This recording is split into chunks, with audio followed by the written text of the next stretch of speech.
Do you want to travel to Africa, but you have no idea how you're going to afford it? Well, in this video, I'm going to be sharing with you how you can fund your trip to Africa. Okay, I'm Inez, and if you're new here, welcome to my channel, the best place for Black women who are trying to make their dreams of Black travel a reality, child.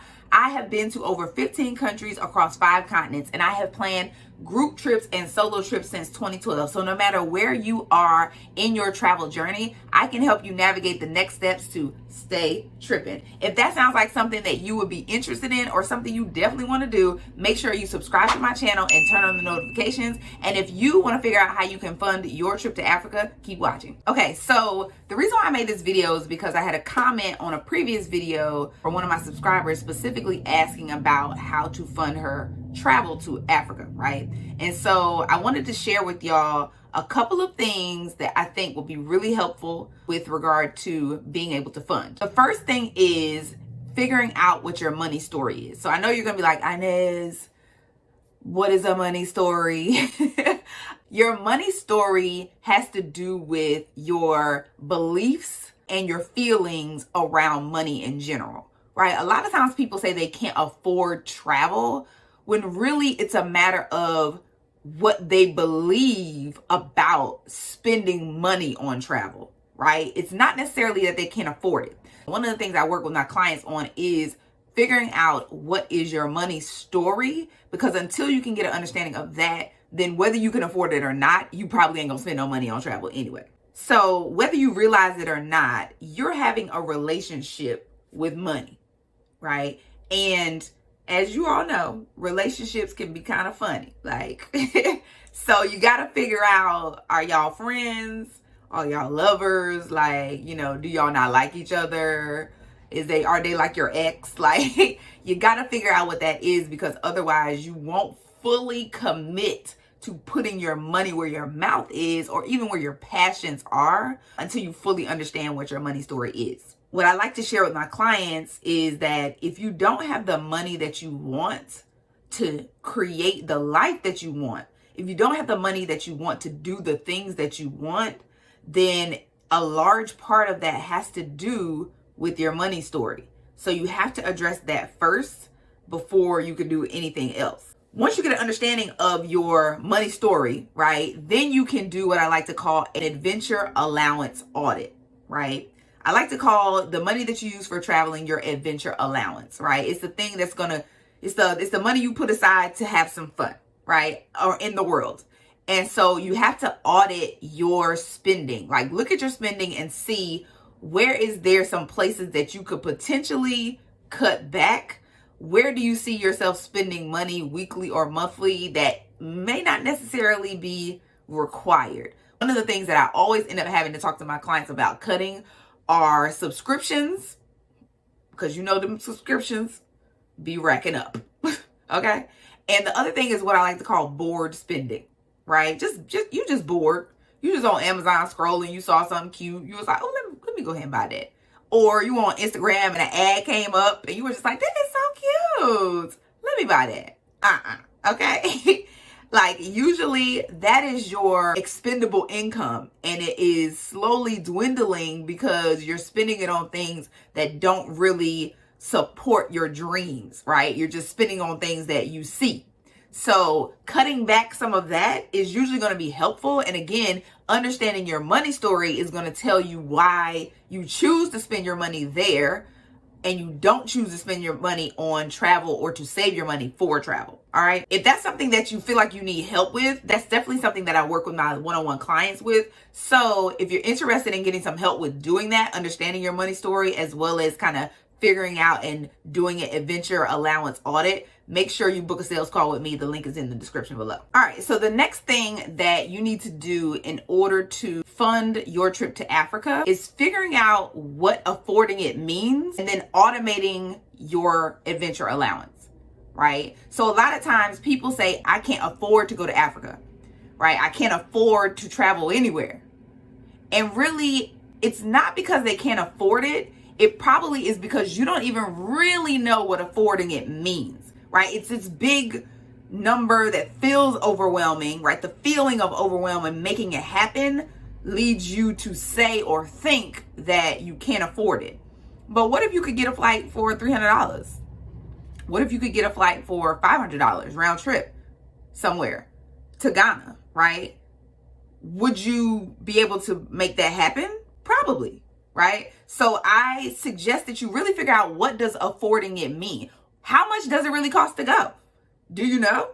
If you don't, find out. It's like plenty of sites that you can use to find flight deals and cheaper ways to get to where you're trying to go. And so although you may have this really large number in your mind, it may not be that much. It may be just a number you made up because of how you feel about making it happen, right? I would suggest that you really take the time to figure out and research, how much is it going to cost to fly? How much are COVID tests? How much are passports? How much are vaccines? Like, what are all the things that you're going to need to actually pay for? Accommodations, food in that country.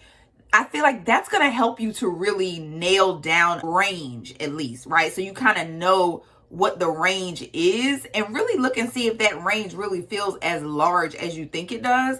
Compare it to some of the other purchases that you have made, right? Don't just think of it as travel, because again, I always talk about people getting sticker shock when it comes to travel, because they're like, I can't believe it costs $1,000 for a plane ticket, but you would spend $1,000 on something else, right? Easily, and not think about it, right? So that gets back to the money story. Like, why is it that you view travel to need to be underneath a certain threshold in order to go, right? So really figure it out. How much does it cost to travel to that place? Actually get a number, or at least a range.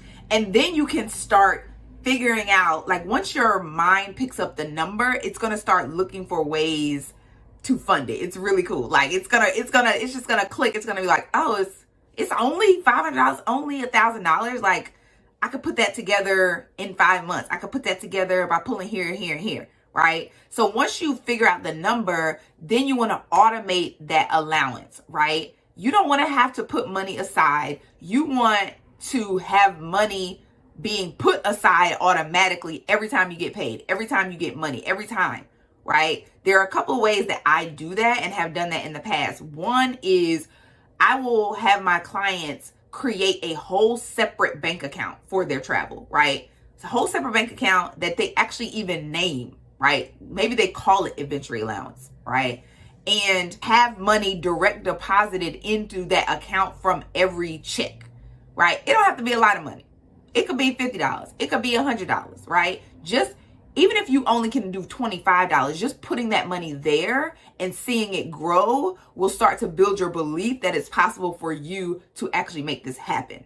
So that's number one. The first thing is direct depositing the money when you want to automate your savings. The second thing is there's an app called Digit, and I'll have the link for Digit below. I love Digit because it's even smarter than me. Like, I try to say, all right, I have $25. I'm going to send $25 to this bank account. What Digit does is it will allow you to do that. So it can allow you to set it up so that you automatically are pulling a certain amount from your account, and it will save it in an account for you on the Digit app. And it's really cool because you can name it. So for instance, when I planned a trip to Ghana, I was able to have a Ghana savings account, and Digit was just fueling and pulling money out of my account in order to put into the Ghana account. So when I open the app, I see, oh, I got 5,000 whatever dollars for Ghana, right?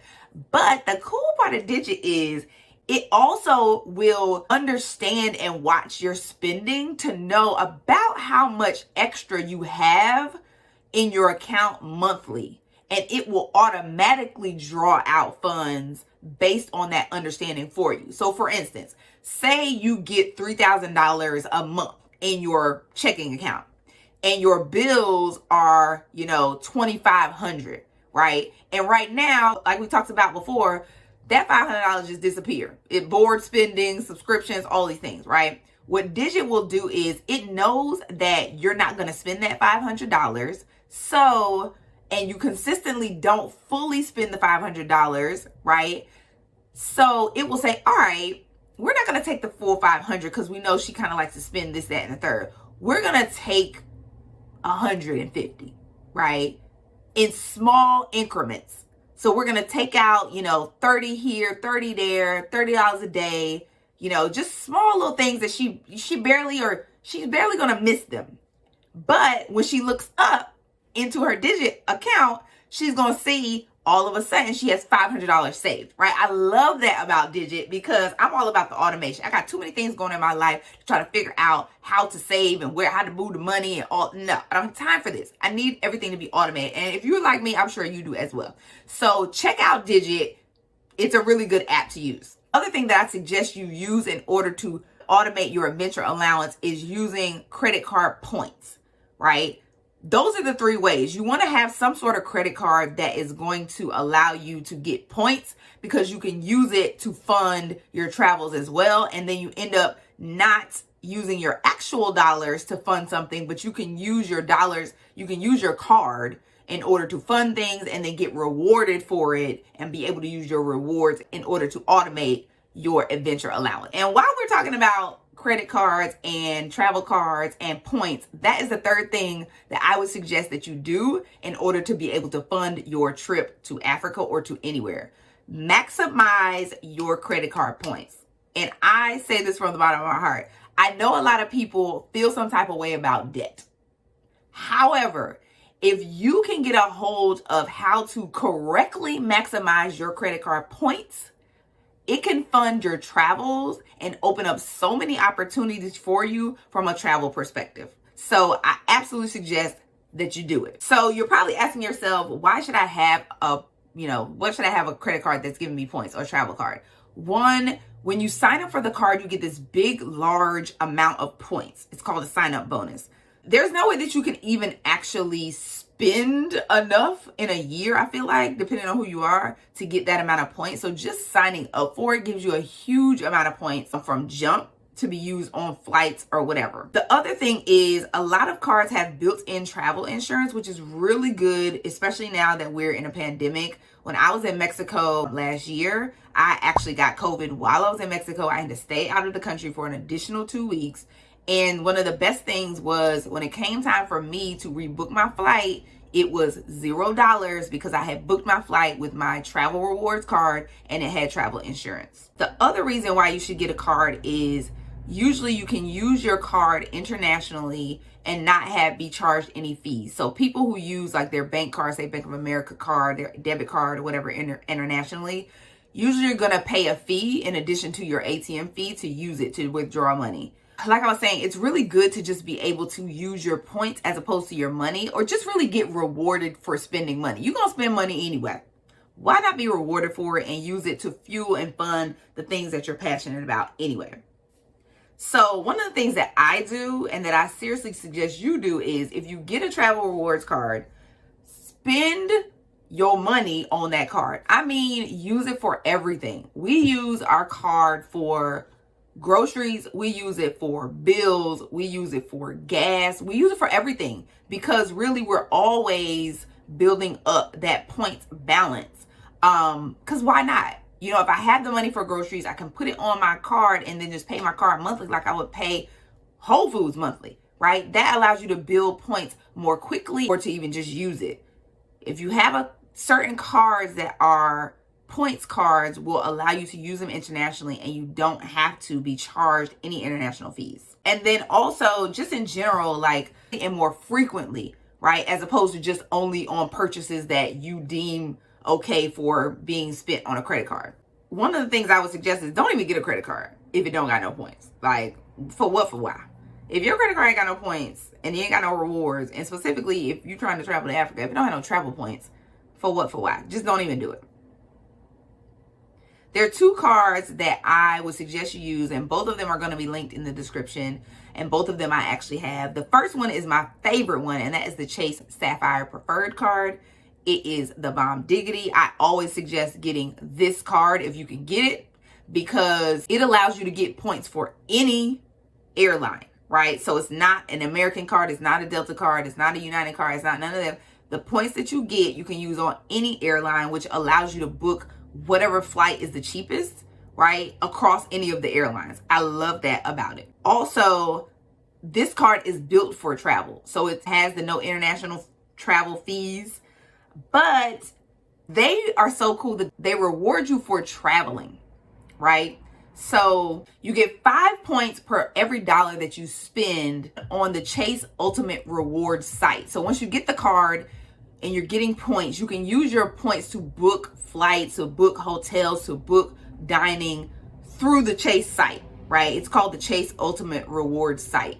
If you book your travel through there, then you are also rewarded for using their site to book your travel, as opposed to sites like Google Flights and Kayak and Priceline and all those other ones. You get 5 points per dollar spent. You're also going to get 3 points anytime you spend money on dining, and 2 points for any other type of travel expenses that you have. So if you go overseas, you want to use this card because you have travel expenses and they know that you're traveling, and you can get 2 points. And then you also get 1 point for any other type of spending on the card. The other card that I have is called the United Explorer Mileage Plus card. This is also a good card for travel, of course, because it's called Explorer as well. And I'll have the link in the description below for that too. This one is going to give you 2 miles for every United Airlines purchase. It's going to give you 2 miles for dining, even any type of dining through like delivery services like Uber. So any of the ones that are eligible, you can get 2 points for that too. You get 2 points for any type of spending on hotels, as long as you book through the hotel site. And then you get 1 mile for any other type of purchases.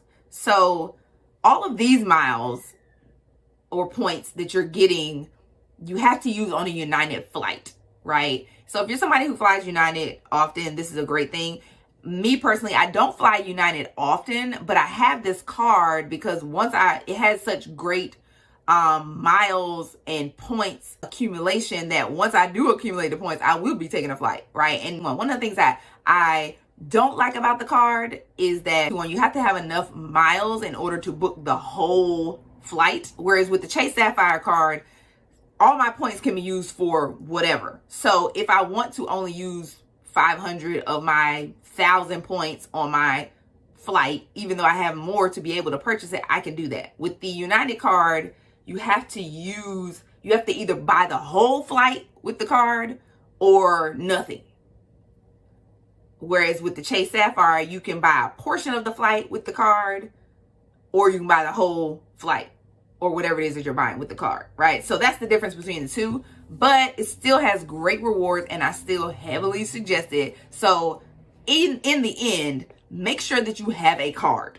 Make sure you have a credit card that is going to be rewarding you for your purchases, so that you can use your purchases and your points on your travels. All right, y'all, that's it. That's all. I hope this video was helpful in giving you some useful strategies you can use to fund your trip to the African continent. Let me know in the comments what part of your trip you feel like is going to be the hardest to fund.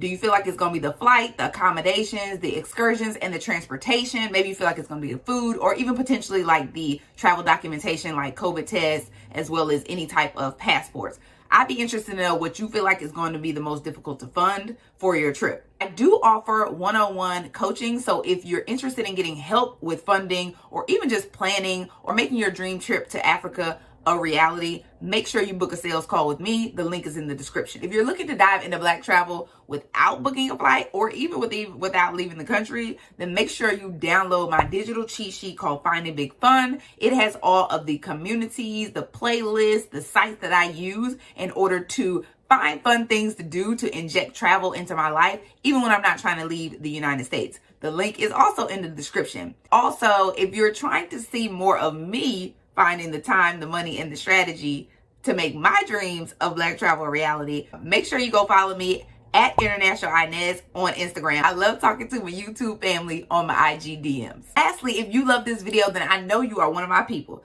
So make sure you like this video and subscribe to my channel so that you can learn more about how to transform your life through travel. And until we meet again, stay tripping.